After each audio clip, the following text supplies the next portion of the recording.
And so he was looking at it as like, hey, can we look at people's health and try to get a take on their diet and how it impacts their nutrition? And so that was a really kind of a cool situation here. I'll pull some more pictures up here so you guys can see. Here's another good one. So you can see here these people's faces. And then down here, dialed in, and you can see the diet.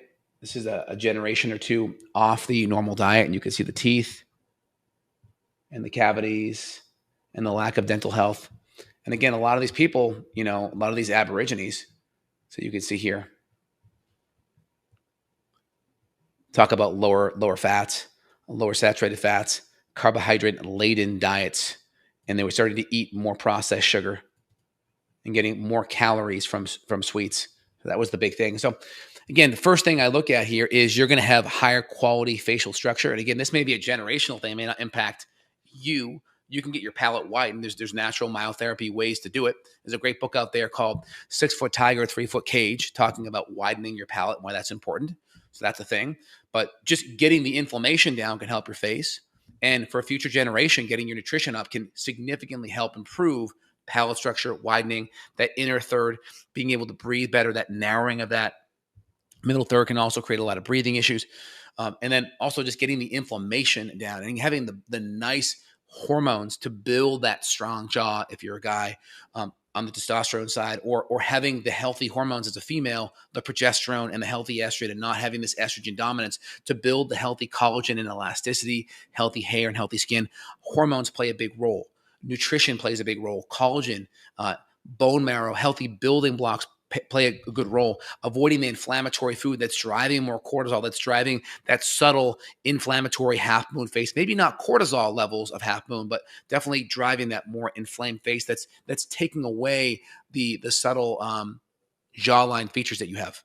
Some of it is related to mold as well. I Mm-hmm. notice a big difference in people. They'll say that their hands, their feet, their face, they just have full body swelling because of mold. So mold messes up your mineral balance, and so the kidneys get affected as well. We've seen people that are in kidney failure, kidney disease, that have issues with swelling. So some of it is regulated by the kidneys, and so we can use herbs to support the kidneys. We can use astragalus. There's certain mushrooms that can help support the kidneys. So we try to factor that in as well. You and I are not just working on cortisol. We're working on the microbiome. We're supporting the liver. We help to work on the adrenals. We look at the kidneys. So the whole body is involved with this process. And I think you can see significant changes, especially with dark circles under the eyes, rashes, histamine problems. All that can be improved.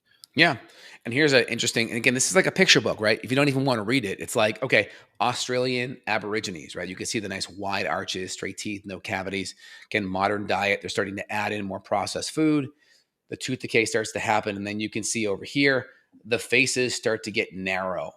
What you'll also look at is a shorter, you won't have a symmetry in the thirds. All right. You start to have this lower middle third here. Start to see that chin. See that chin? It doesn't jut out as much. You don't have that nice kind of, that chin that goes under your nose.